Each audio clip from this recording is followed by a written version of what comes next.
Friends, हमारे YouTube channel legal help by Amit Singh में आपका बहुत बहुत स्वागत है। मैं आशा करता हूं आप अपने घर में जरूर स्वस्थ होंगे। आपके द्वारा मेरे पिछले वीडियो लाइक, सब्सक्राइब और शेयर किए गए, जिसके लिए मैं आपका तहे दिल से शुक्रगुजार हूं। आज के सेगमेंट में हम लोग देखेंगे कि जमानत प्रार्थना पत्र हिंदी में कैसे लिखा जाता है।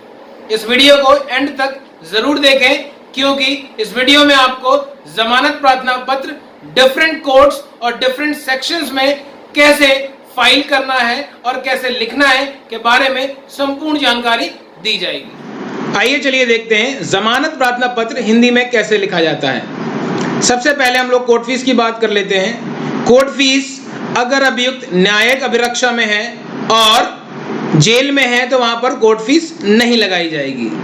इसके बाद सबसे पहली लाइन जो होगी, न्यायालय श्रीमान। अब यहाँ पर आप कोर्ट का नाम लिखेंगे। यहाँ पर कोर्ट जैसे मैंने लिखी है ACMM, आप यहाँ पर CGM भी लिख सकते हैं, माननीय जिला जज महोदय भी लिख सकते हैं। तो जो भी कोर्ट होगी वो लिख देंगे। इसके बाद वहाँ का जिला, जैसे एग्जाम्पल के तौर पे मैंने कानपुर नगर लिखा है। इसके बाद प्रथम जमानत प्रार्थना पत्र संख्या, हम first time bail application move कर रहे हैं, इसलिए प्रथम जमानत प्रार्थना पत्र है, ये कोर्ट के द्वारा प्रदान किया जाएगा सन 2020। इसके बाद आगे चलते हैं। सरकार बनाम अनुराग मिश्रा आदि, ये एक स्टेट केस था, इसलिए सरकार बनाम लिखा है हमने। अगर ये कंप्लेंट दैट मींस परिवाद केस होगा तो यहाँ पर A वर्सेस B, यानी सीता बनाम अनुराग हो सकता है। धारा 498A, 323, 504 IPC और 3/4 DP एक्ट, जिस अपराध के तहत आप पर मुकदमा पंजीकृत किया गया है या परिवाद पंजीकृत किया गया है, उनकी धाराएं। उसके बाद थाना नवस्था कानपुर नगर, मुकदमा अपराध संख्या, अगर स्टेट केस है तो जरूर लिखेंगे। इसके बाद आप देखेंगे जमानत, अगर ये बेलेबल ऑफेंस है तो 436 के अंतर्गत दाखिल करेंगे, अगर नॉन बेलेबल ऑफेंस है तो 437 दंड प्रक्रिया संहिता के अंतर्गत दाखिल करेंगे। इस बात का ध्यान रखें कि बेलेबल ऑफेंस में 436 CRPC और नॉन बेलेबल ऑफेंस में 437 CRPC। श्रीमान जी, निवेदन है कि प्रार्थना पत्र के साथ संलग्न शपथ पत्र के साथ संलग्न माननीय उच्च न्यायालय महोदय के आदेश में वर्णित तथ्यों व कारणों के आधार पर प्रार्थीगणों को दौरान विचारण जमानत पर रिहा किया जाना का आदेश पारित करने की कृपा करें। श्रीमान जी की महान दया होगी। डेट डाल देंगे आप। प्रार्थीगण अगर एक से अधिक है तो एक से अधिक जितने भी लोग हैं उनका नाम लिख देंगे, उसके बाद उनका पता लिख देंगे। तो यह था आपका जमानत प्रार्थना पत्र। अब जैसा कि इसमें लिखा हुआ है कि आपने देखा प्रार्थना पत्र के साथ संलग्न शपथ पत्र, एक एफिडेविट भी हमें इसके साथ लगाना पड़ता है, वो भी मैं आपको भी बताता हूं आगे। इसके साथ साथ एक ऑनरेबल हाई कोर्ट का भी एक ऑर्डर लगा हुआ है, उसके बारे में भी हमें उस शपथ पत्र में सारे तथ्यों को खोलना पड़ेगा। तो आइए चलिए देखते हैं शपथ पत्र कैसे लिखते हैं। शपथ पत्र लिखने के लिए आप देखेंगे सबसे पहले 10 रुपए की कोर्ट फीस एफिडेविट में लगाई जाती है, वो आप फिक्स करेंगे। इसके बाद सेम कोर्ट का नाम लिखेंगे, प्रथम जमानत प्रार्थना पत्र संख्या लिख देंगे, डिटेल ऊपर की पूरी एज इट इज रहेगी, सरकार बनाम, थाना नवस्था, मुकदमा अपराध संख्या। अब इसके बाद जो एफिडेविट दे रहा है उसकी डिटेल लिखी जाएगी। शपथ पत्र मिंजानिब अनुराग मिश्रा पुत्र फला फला, निवासी फला फला, थाना फला फला और जिला, ये आपके हैं शपथकर्ता। मैं उपरोक्त शपथकर्ता सशपथ निम्नलिखित बयान करता हूं कि, अब यहां पर आप मुकदमे के तथ्यों के बारे में बताना शुरू करेंगे। यह कि शपथकर्ता मुकदमा उपरोक्त में अभियुक्त है, अतः मुकदमे की समस्त जानकारी रखता है। यह कि शपथकर्ता व सह अभियुक्त गणों ने धारा फलाना फलाना का कोई अपराध नहीं किया तथा ना ही उनके ऊपर कोई अपराध बनता है। थर्ड पॉइंट में आते हैं, यह कि पुलिस द्वारा वादी के साथ मिलकर षड्यंत्र करके यह झूठा मुकदमा लिख दिया गया है, प्रार्थीगण पूर्णतः निर्दोष है। यह कि अभियुक्त गणों का यह प्रथम जमानत प्रार्थना पत्र है, यह लिखना बहुत जरूरी है कि फर्स्ट बेल एप्लीकेशन है, सेकंड बेल एप्लीकेशन है। इसके अतिरिक्त ये भी डिक्लेरेशन देते हैं, अतिरिक्त अन्य कोई जमानत प्रार्थना पत्र किसी अन्य न्यायालय या माननीय उच्च न्यायालय महोदय इलाहाबाद, जैसे कानपुर में ऑनरेबल हाई कोर्ट इलाहाबाद लगती है तो इलाहाबाद के यहाँ विचाराधीन नहीं है। पॉइंट नंबर 5 में आते हैं, यह कि अब देखिए यहाँ पर जो भी फैक्ट्स हैं FIR के, हर FIR में न्यू फैक्ट्स होंगे। सो इस FIR के तहत जो फैक्ट्स हैं मैं उसके बारे में बताना चाहूंगा आपको। यह कि प्रथम सूचना रिपोर्ट घटना के 28 दिन बाद, दैट मीन्स डिलेड एफआईआर है, 28 दिन बाद लगभग 1 माह बाद लिखाई गई है तथा इस देरी का कारण भी वादी द्वारा प्रथम सूचना रिपोर्ट में नहीं दर्शाया गया है। दैट मीन्स डिलेड एफआईआर और रीजंस भी नहीं दिए गए क्यों डिले हो गया। प्रथम सूचना रिपोर्ट षड्यंत्र के तहत पुलिस से सांठगांठ करके प्रार्थी गणों पर अनुचित दबाव बनाने के उद्देश्य से झूठी लिखाई गई है। यह आपने रीजन दे दिया क्यों लिखाई गई है। अब पॉइंट नंबर 6 में आते हैं, यह कि अभियुक्त जो भी है अभियुक्ता आशा मिश्रा को दिल की बीमारी हो गई है। आप देखेंगे इसमें हम रीजंस देंगे कि किन ग्राउंड्स में हमें बेल मिली जाए।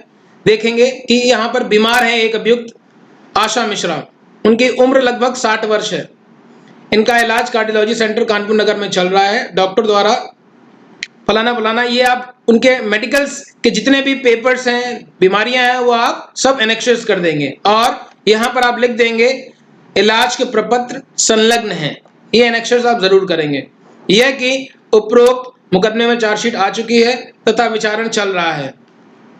पॉइंट नंबर 8 में अब आते हैं, यह कि सत्ता यह है, अब जो हम अपने फैक्ट्स कहना चाहते हैं वो हम कहते हैं। यह कि सत्ता यह है कि मुकदमा वादिनी व उसके माँ बाप व भाई द्वारा अभियुक्त अनुराग मिश्रा, वादिनी की जो पत्नी है, वादिनी का जो पति है, पर दबाव बनाया जा रहा है कि वह अपने पिता के 2 खंड के मकान का 1 खंड वादिनी के नाम बनावा करवा दे तथा उस 1 खंड में रह रहे किराएदार से मकान को खाली करवा ले।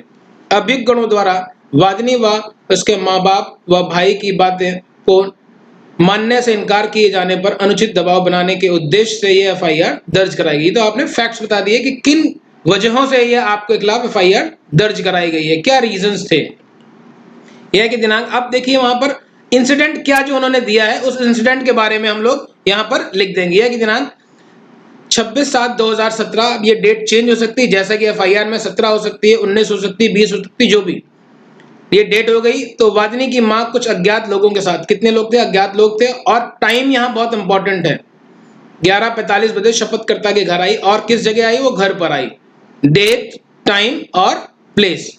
उस समय वादिनी मेरी पत्नी व मां घर पर थे। शपथकर्ता व शपथकर्ता के पिता अनिल मिश्रा घर पर ही नहीं थे। वादिनी ने अपनी मां के साथ मिलकर घर में तोड़फोड़ की व गाली गलौज की। शपथकर्ता की मां व दादी के कमरे में बंद कर दिया तथा घर का सारा सामान, फर्नीचर व सोने की ज्वेलरी लेकर घर के जरूरी कागजात लेकर वादिनी अपनी मां व अज्ञात लोगों के साथ गाड़ी से चली गई।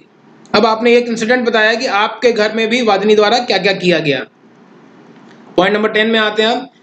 अब ऑनरेबल हाई कोर्ट के ऑर्डर के बारे में हम लोग यहाँ पे डिस्क्राइब करेंगे। यह कि माननीय उच्च न्यायालय इलाहाबाद महोदय के आदेश दिनांक फलाना फलाना, जिसका क्रिमिनल मिसलिनियस एप्लीकेशन नंबर फलाना फलाना की मूल प्रति संलग्न है। देखिए ये एनेक्सेस हम जरूर लगाएंगे।